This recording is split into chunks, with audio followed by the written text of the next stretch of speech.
So our goal of these workshops and seminars is to be a resource for you and provide whatever you might need. So we will respond immediately to your needs. So somebody might ask about fund development, and then we'll bring professionals in and we'll create a Fieldstone4U around fund development.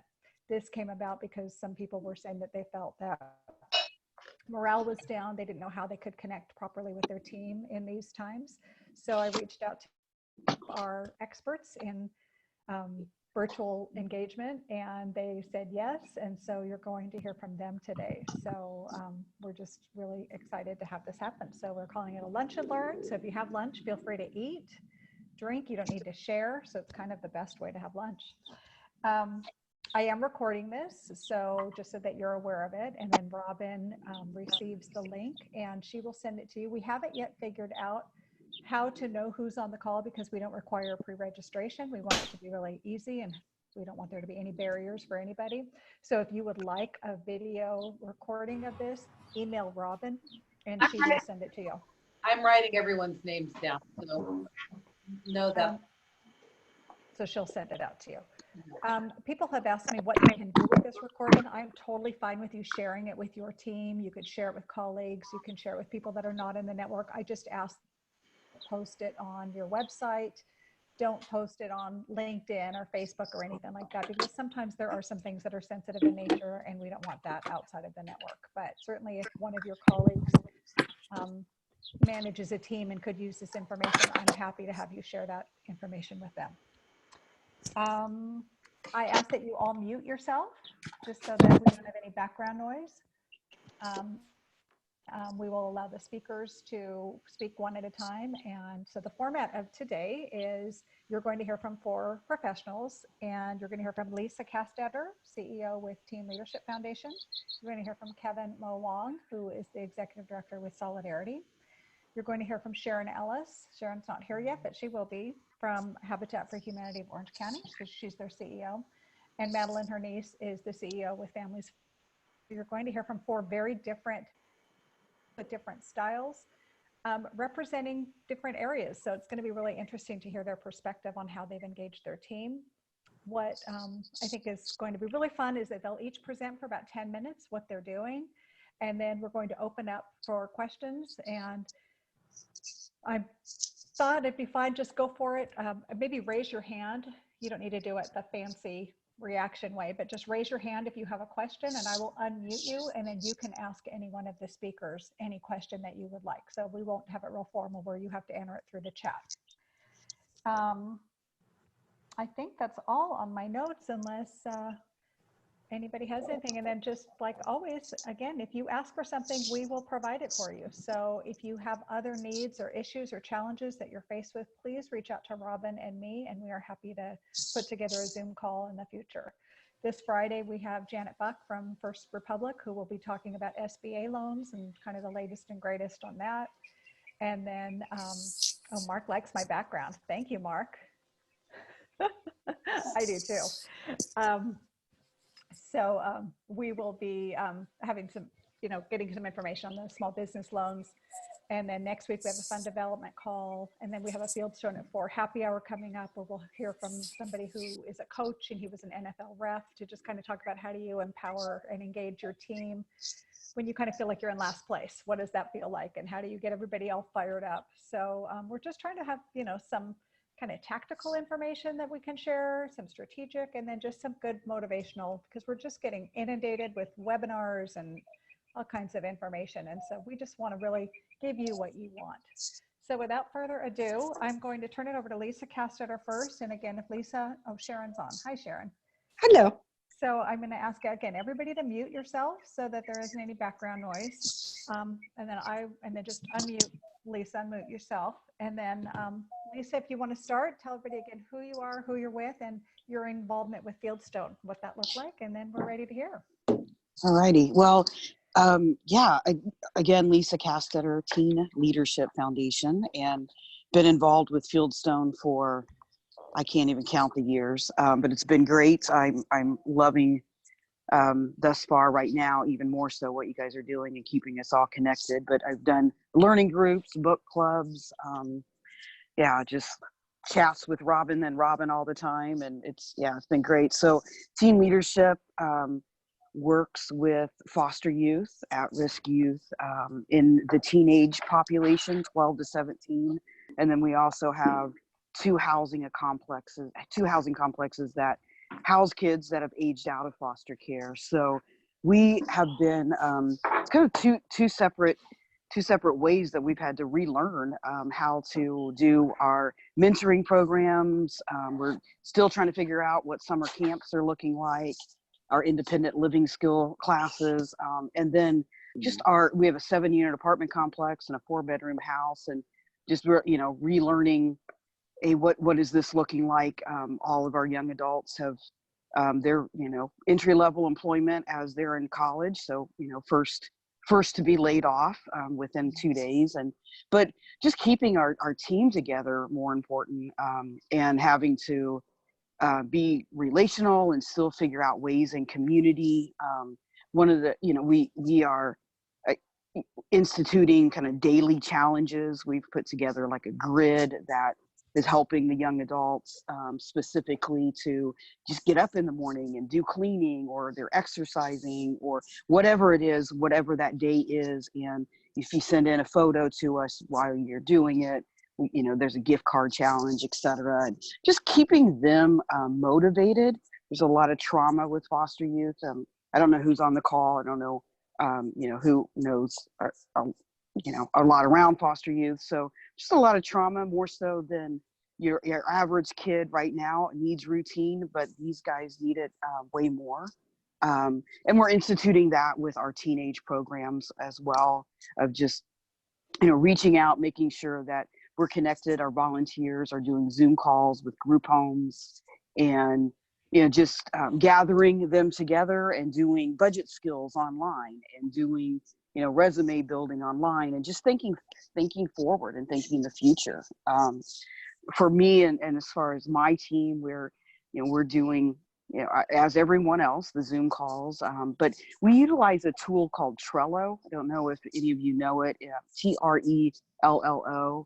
And we've utilized that for a while, but right now, specifically being apart from each other, it shows movement and tracking of our task, and it's kind of a task master, really, what it is, and it keeps us all connected together of who's doing what. So I think when you're not together, as you guys all know, that communication gets lost. So this is helping us a great deal to keep everyone moving and flowing as we need it, and everyone up to date real time as well. Yeah, Robin, anything else that you? Can you elaborate a little bit more on Trello? Yeah, it's free up until a certain point. Your whole team can join in, and how it looks is it's specific boards. So a board is set up with, let's say, your social media team, and it gives task per person, or per person that's monitoring that board. And as they do the task, they can comment on it, move it to done. They can move it to, needing information from me. They can move it to, they can reach out and comment on it, and invite another team member into it to say, hey, we need this from you in order to get the task done. So therefore, you can pipe in at any time. You can get notifications on your email. You can turn that off, however that looks. But it's just a way to keep everyone current, and all the moving parts still up to date, and that we're able to, just kind of track and know what everyone's doing. Can you talk a little bit more about your gift card? Yeah, I'm more than happy to send out what that looks like.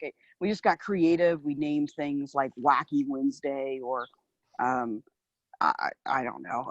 I forget what they all are, but it's been fun to see the young adults, if you work with young adults, or any clients that you work with, families as well, to get involved in, as, for us, we want the young adults living at the apartment complex to make sure that, they're getting up in the morning, that they're still in their routine.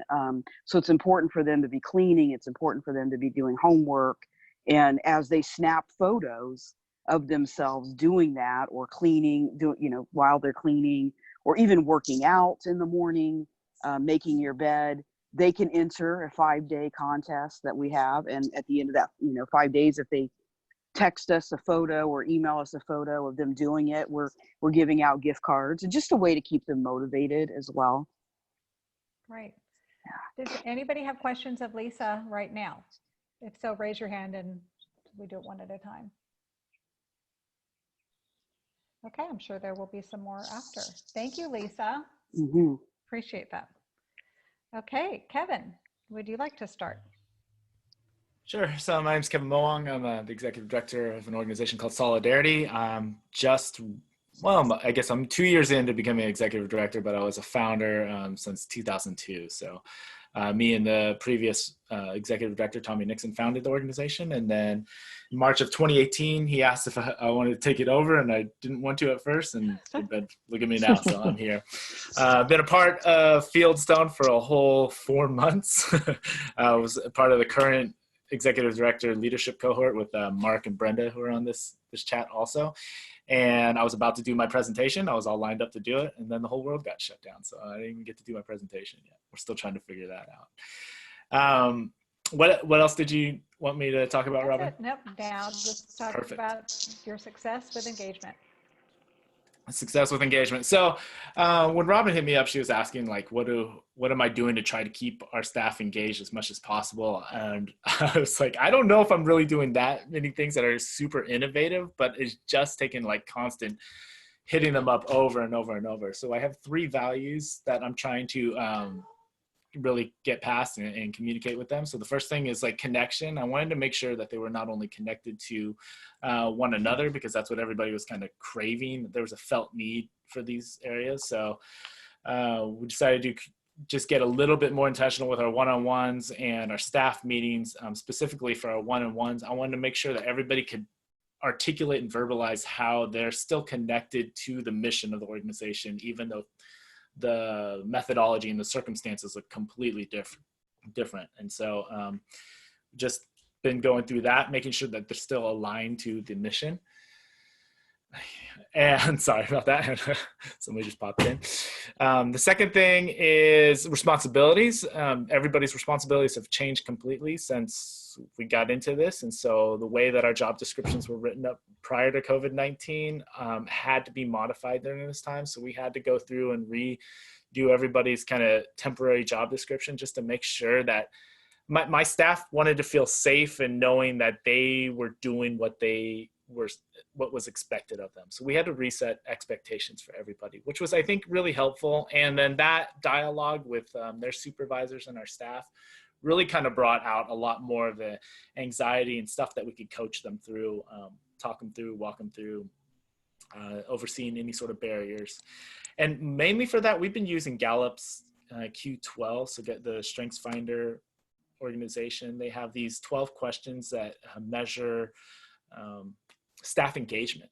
So it's the buy-in that the staff has. And every month for this year, we had planned out to keep going through all the 12 questions once a month, just to make sure that we're building engagement throughout this whole thing. So that was really it was great. It was going really well. And then when the virus popped up and everybody was quarantined, we realized we had to go back to the beginning again and start over. And so that first question was, do you know what is expected of you? And so we've been able to go through the Q12 again, all the way up until this point, just redoing it all. So it's almost like we're building again from scratch, but knowing that we have this massive foundation that was from before. And the last thing that I've been focusing on with our staff is just affirmation and accountability. So really feeling like my staff in particular needed to know that the organization was behind them, that they see the strengths that they have, and they see that they can be operating in their strengths, even though the context of the way that they're operating in them is completely different. So just a lot of belief from the organization side to be like, we still believe in you. We believe that you can accomplish this mission. We want to see you push it forth, and keep moving on that. And then accountability, the basic thing of like, Well, all right, let's set up our goals again for this month and make sure that you're actually hitting them and we're tracking those and we're getting back to them and staying on top of everybody. So those were the 3 areas: connection, responsibility, and the third one was a dual thing of affirmation and accountability. So Kevin, I have a question. When you talked about revisiting your job descriptions, did you set up individual meetings with each of your staff and pull out your old job description and revise it in a sit-down Yeah, meeting? we verbally revised it, so I didn't type up a brand new thing, but we looked through it, and I just did this with the people that I oversee, and then I charged all of them to do it with the people that they oversee. So it was just going through line by line. Are we still able to do this in this time? Should the organization expect this of you? And we had a frank conversation of like, I don't think this is going to work. Oh yeah, we definitely need to keep pushing in this area. And so that was really helpful for our staff. And most of the ones that I was overseeing, at least, we were able to narrow it down to 3 or 4 main areas that they could grab handles onto and feel like, okay, I feel comfortable knowing I am doing what is expected of me in this season. That's awesome. And then what about the accountability piece? How are you holding them accountable? And have you run into any challenges where you've reached out to a staff member, team member, and they have not been performing as you would have hoped them to be? Yeah, I've had to have that. So that's just frank conversations of, it's all set up within the way that we've always structured our one-on-ones as an organization. So there has always been a part where we just kind of fall back on what were the goals that you set and have you been able to accomplish those? So we're only a month into it. We haven't really come around full onto it, but the other things where I need stuff right away from people and they've dropped the ball, we've definitely had to have those conversations already. Have you noticed more of that happening? Yeah, I think so. And I understand it's hard, it's difficult. And so there has to be more leniency on my side. It has to be more understanding and compassion at where they're at. But also I feel that in the trauma of all this, there's a few of our staff, like people deal with trauma in all sorts of different ways. But there's definitely some staff who, and I'm probably one of them, want to go to escape mode and just binge watch Netflix for the next 8 hours and stuff. And so I think it's knowing my staff and trying to figure out what are their triggers and what are those barriers and how can we overcome that together. It's the whole coaching conversation. And you just think about how much stronger you're going to be when you emerge from all this. Yeah. Or if everybody's going to be stuck in this COVID mode, and it'll take a while for us to transition back to getting the whole boat moving again. Thank you, Kevin. Does anybody have specific questions for Kevin? Questions about strength finders? When did you start using strength finders? We've been using strength finders for the past, like 6 years, but we've only did just the assessment side of it and then creating teams around that and knowing how you guys balance each other out. But this is the first year that we ever stepped into the Q12 thing. So my COO, Brandon Yoshihara, he brought it up to me and he kept pushing it. I was like, I don't know about this, but then he won me over eventually. So shout out to Brandon if you listen to this thing later on. It was his idea, and it's excellent. It's really going to be helpful, I think, in the long run for building that staff engagement. And it's a free resource, at least the questions are. There are assessments that you can pay for, but if you just look up Gallup's Q12, it's literally 12 questions that you can walk through with your staff and make sure that they feel really bought into the organization and the mission. Fabulous resource. Thank you. A good thing. Anybody else have questions of Kevin? Mark has a question. Thanks, Kevin. And this is a question to Kevin or anyone else in the on this Zoom. This is in regards to accountability again, and I think specifically what I hope to hear advice and feedback on is accountability with our hourly employees. And most of our staff who are hourly are direct services staff, program staff, and their job functions are designed for in-person work and not so much of remote work. We're not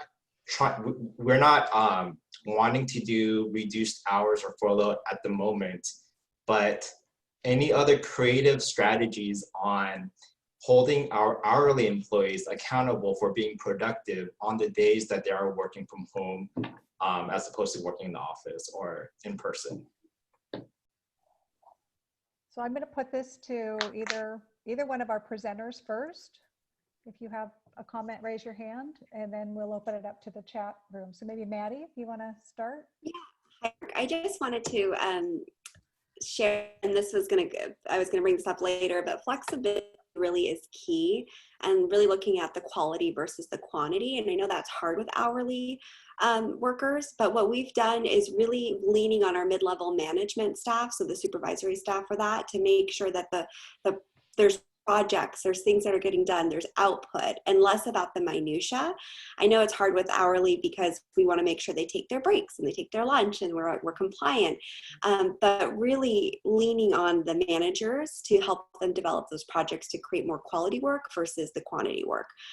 So, I mean, that's not, a total answer for you, but that's the mindset that we're coming from at Families Forward. Thank you, Maddie. Patricia, I think Patricia had her hand up too. She wanted to add something. Can you hear me now? Mm-hmm. Okay, great. So I'm with the Delhi Center, and a lot of our program coordinators are grant funded. And so just like that mentioned, they're used to having that physical interaction. So we've basically taken the workplace virtually. You mentioned Trello. We use Trello a lot. And it's a great tool to use because it literally feels as if we are in the workplace, it's just virtually, right? And then we use other technology features like Zoom, Discord, different avenues to target whether our teens are used to using Discord, which is kind of like a gamer's type of Zoom environment, or like a classroom type of environment. And so we've done a lot of research to see what best fits the needs of our clientele. Like for the teams, for the clients, it's basically either telephone or Zoom. And we've been able to still maintain the same type of activity levels. Our staff are swamped with work just as they would be at the center. Flexibility was mentioned. That's so important. I think that giving the staff members the trust, as long as they have all the tools and resources needed to be able to work from home, and giving them that trust and flexibility, they're productive. We haven't had any issues with that. If anything, I was just mentioning yesterday to one of my other staff members that I feel I have to keep up because I'm so swamped with all the activity that's happening in Trello. And so that it allows me to just kind of feel comfortable, because at the end of the day, as a supervisor, you don't want to micromanage. You don't want to well, are they doing this? Are they doing that? Like, if they're doing what they're supposed to do and you give them the flexibility and they have the resources and things are getting done, let them be, right? And so I've had nothing but a positive outcome with all our staff members, all of them. If anything, like I said, they keep me way too busy. I'm like, whoa. So yeah, flexibility, not micromanaging, giving them all the resources and tools that they need to be able to work from home. Having the amazing support of your board and the CEO is also very important. As a matter of fact, our CEO just sent everybody an email about, what are some ideas to make the work environment at home even more pleasant. So we're talking about how about doing an end of week happy hour, right? Just to kind of check in with all the staff on Friday at 4 p.m., kind of like a happy hour type of thing, checking in all together, like, hey, how was your week? Any challenges, any success stories? I love the whole contest. I'm writing that down as an idea. So thank you for that. And just keeping it alive as you would. Doing one of the contests because I'm going to do that from moving forward. So thank you for that awesome idea. Is typically at work we check in with one another because we see each other physically, right? So we're not doing that anymore. So one of the things that I want to add is, as a contest, if you check in with every single staff member individually on a one-on-one. Like for instance, on Tuesday, I check in with Kevin, like, hey Kevin, how's it going? And he's in a different department. You know, you could win a gift card at the end of the week for checking in with every single one of the staff members as you typically would if you were physically at work. And that's just so that we can maintain that connection. You know, at work, we typically don't always talk to the custodian, but we see him. We'll check in with him via Zoom to see how he's doing at the center, because he's at the center disinfecting the facility, making sure that everything's running smoothly over there. And that way you don't not see them for such a long period of time. So just, you know, all these ideas are wonderful, but flexibility, not micromanaging them, giving them the resources, the tools, doing these awesome contests and check-ins. I think as long as the staff feel supported and empowered to do their jobs, they will be productive. It's just a given. Thank you, Patricia. Okay, Maddie, you're on. All right, so just a forewarning, my internet is misbehaving. So if I start to get choppy, put your hand up, I'll turn off the video. If I get booted off, I'm sorry. But my name is Madeline, or Maddie, either way, totally comfortable, her niece. And I have been the CEO of Families Forward for 5 months. So I've actually been with the organization for 8 years and recently transitioned in October to CEO. And I've been involved with Fieldstone informally, you know, for the full 8 years that I've been with the organization. But really, I joined the Emerging Leaders Group last year, which was an incredible opportunity to be in an Emerging Leaders Group while going through a CEO recruitment process. It was very, very helpful to have that safe space.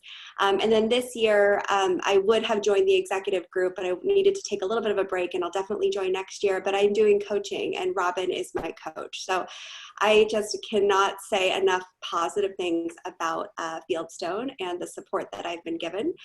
And really, you know, at Families Forward, for those of you that are not familiar with us, we're here to end family homelessness. And so our mission isn't stopping, and we provide food services. And I think between food and housing, we've seen such an incredible increase in demand for services.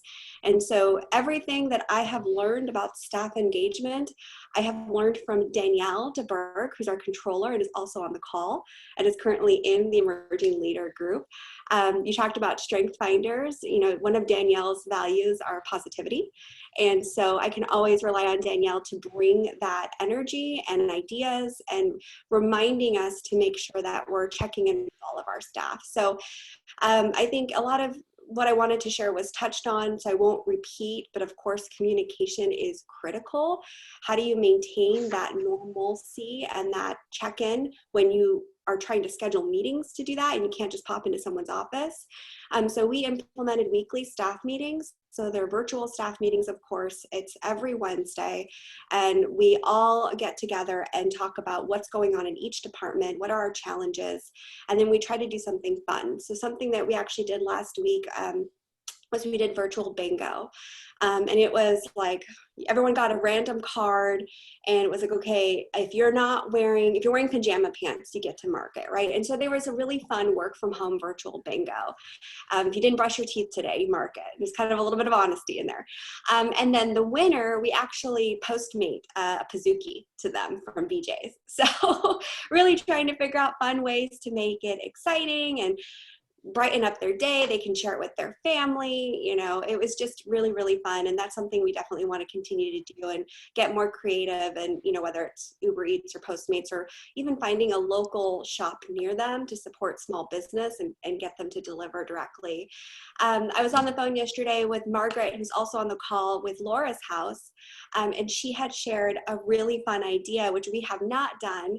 And Danielle, I'd love to get your feedback, but they actually did a Zoom dance party.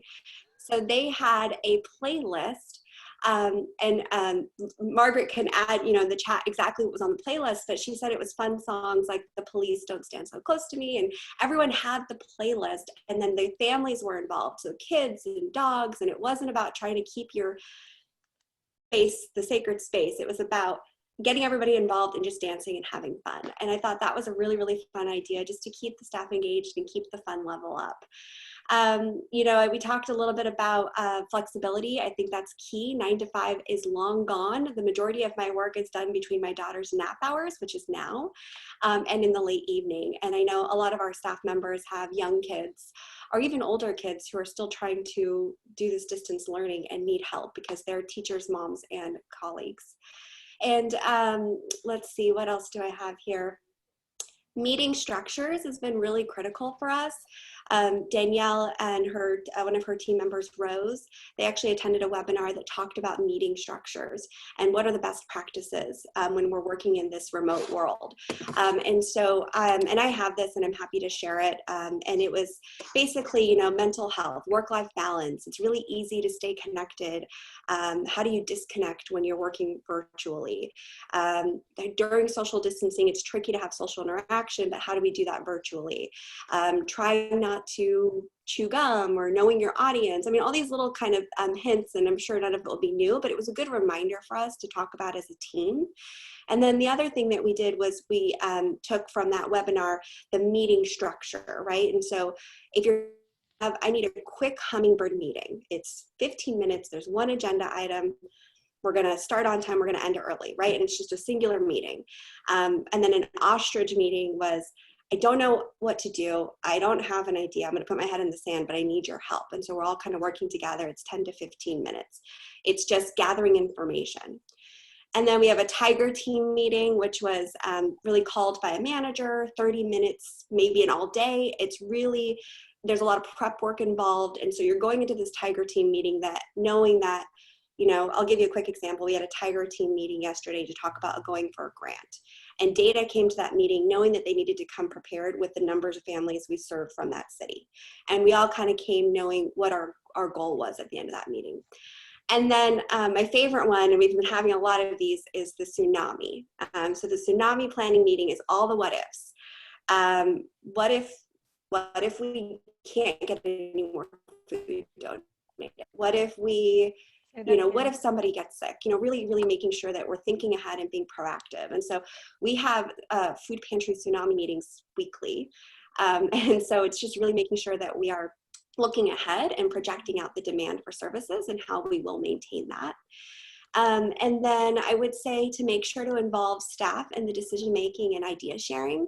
I'll give you another prime example. You know, we're having these tsunami food pantry meetings and we are making decisions and we're there to support, but we're not there every day. And so we had the opportunity to sit down, our director of HR sat down with the guys who are operating our drive-through food services, and they had some really, really good ideas. And our idea to maybe reduce the number of days, they said, absolutely not. We need to keep it open 5 days, but let's do these things in order to expedite it. And one of our other staff members had an idea about, you know, cultivating and working with the staff. And I think she may have had like an inside track, because by the way, gossip is still happening. It's just happening very differently. So when we took her idea and we sent it out, I mean, the staff loved it and they were ready to step up and help in any way possible. I have a couple more things and I want to be mindful about time, but we are also moving forward with our Giving Day, and I think a lot of us may be part of the Giving Day that's next week on April 22nd.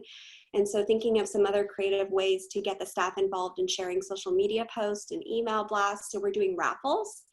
So if you share a social media post about Giving Day, you get a point, and then when everyone collectively gets 25 points, we'll pull a raffle card, and that is for a gift card. So we got to 25 points yesterday, so one of the staff members is going to get a gift card because, and her entry may have been only 2 points, but the team collectively, when we get to a certain threshold, is when we pull the raffle. Let's see. So one of the things that we did talk about early on was, you know, right now we're forced to do things differently. When we go back to normal, what are we not going to go back to? And I think that's been really critical for us, is to think about ways that we have, you know, made improvements to our systems, made things more efficient. You know, I think a prime example is signing of checks and check requests. You have a poor staff member who's at the mercy of that physical person who's in the office, so I can get them to get a wet signature. How do we make their life easier and make that electronic? And so that's been fun, I think, especially for our data and junkie people, like really figuring out ways to make sure that we're operating in the future. And then I will just end with a comment that Danielle sent to our group chat yesterday. We have the executive team group chat going, and it was, anxiety is a contagious feeling that breeds in group settings. Calmness is a contagious and is the antidote to it. So really making, we're leading by example, and we're anxious and we're unsure and we're frazzled. I mean, that's okay. We're all human, but when we lead through calmness and we, you know, take that authentic self and lead by example, it really does. It is contagious. So I think those were all of my notes. Maddie, we need to hear your quote one more time because you cut out a little bit. I know everybody was really leaning in to hear it. Oh, right at the end. At least I made it to the end. Okay, so am I better now? Mm-hmm. Hold on, I'm gonna just do it. Okay, anxiety, contagious feeling that breeds in group settings. Calmness is also contagious and is really the antidote to anxiety. That was it. Thank you. And thank you, Danielle, for all my points. Danielle shared some of that this morning in the learning group that we had, the nonprofit learning group. And we just talked about, you know, like we talked about the flight attendant, you know, looking to the flight attendant on the plane. And if the flight attendant's freaking out, it's time for us all to freak out. And if the flight attendant's very calm and very assured, then you kind of think, hey, no, you know, we've got this. It's not a big deal. So, you know, you're right. It's scary for everybody, but we as leaders, you know, we need to set that example. So that's a great, great example. So thank you. Anybody have specific questions for Maddie? Okay, we will go to Sharon Ellis. Good morning. Oh, still morning. Yes. Oh, no, it's now afternoon. How time flies when we're all having. It's happy hour time. I know. I love it. Hi. I'm Sharon Ellis. I'm the CEO of Habitat for Humanity, Orange County. And I've been here for about 16 years. I can't believe that. So one of the things that I thought was kind of interesting in thinking about this, and when I started working with my team, I realized that except for one other person, no one was in a leadership position with our organization when we went through the economic downturn in 2009, 10, and redevelopment went away. And that was a very dramatic time for everyone, and really traumatic in the sense that we thought we were building 19 houses and we ended up one year building 2 versus 19. So the impact on everything we did was significant. So when all of our current circumstances started rolling down towards us and we needed to make decisions, I really started looking at, you know, staffing, staffing, excuse me, I coughed in all of your ears, apologize for that. And then how we were going to communicate. And I think I scared some people because I didn't recall that they had not been with us during that time.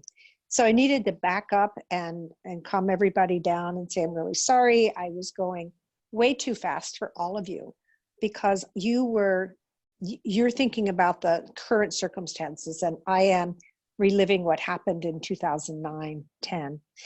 So once we kind of got beyond that and everybody kind of calmed down, they realized that the world was not coming to an end. I was just kind of accelerating our discussions.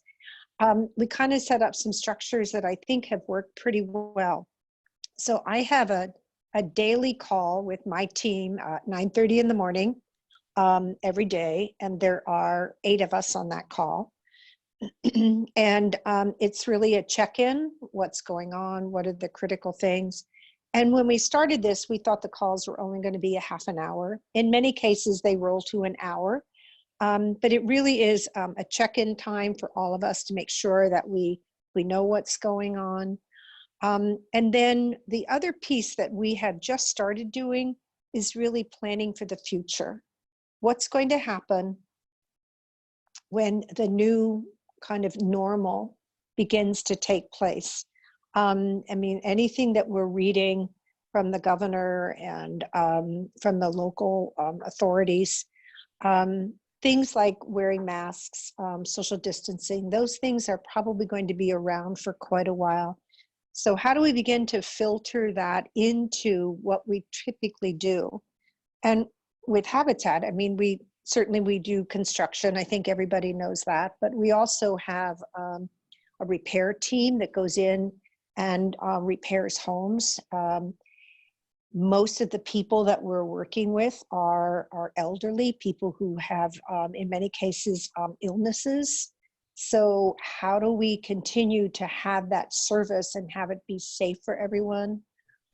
So we're really beginning to look at not only what we're doing now and the things that we need to do on a daily basis, but also kind of looking to the future and what that's going to look like. So our timeline for our discussion right now, I just randomly picked 6 months. What are we going to be doing for the next 6 months? And looking at how we begin to dialogue with each other, because it's such a connected, as many of our organizations are, there's really few departments that are independent. Everybody is so interconnected. So we really need to start talking about what that's going to look like and how it's going to impact other arms of our organization. So we do a daily check-in, and then I have individual calls with my priority team, one-on-one, and we do that once a week. And then we can get into some of the specifics that they have, the concerns that they're dealing with individually. I also have a call with my board chair twice a week.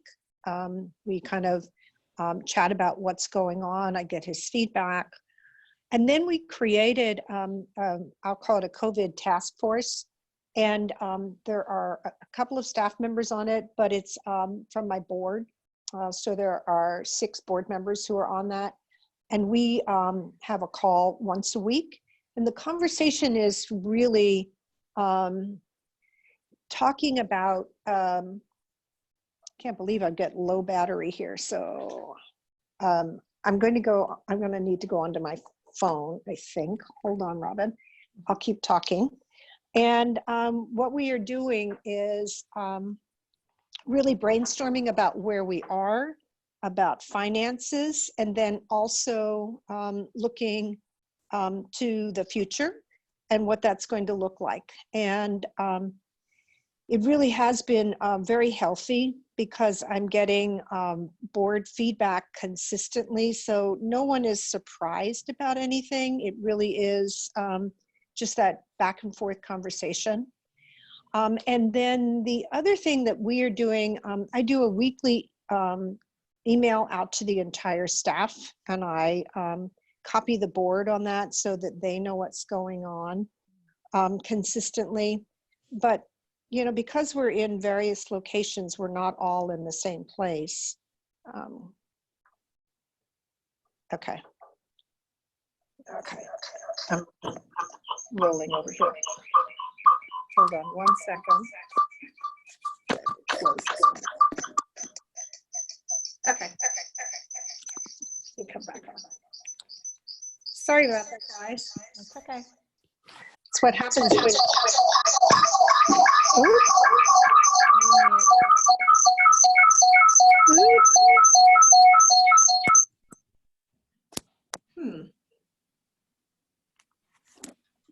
Okay. There we go. No more feedback.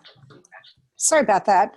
I've been on meetings all morning, so that's, I think, why that's so crazy. So the goal is really to keep everybody kind of in the loop. The 2 major things that we're looking at are not only our ability to function as an organization, but then the financial long-term viability of the organization and what that's going to look like. And so no matter how we look at this, we're going to be different than we were before we started COVID-19 pandemic.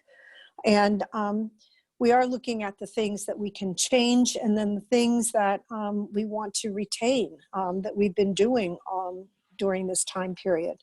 And it really has been very exciting to have that conversation with everybody and really kind of start brainstorming about what it is we do, what we want to stop doing, and what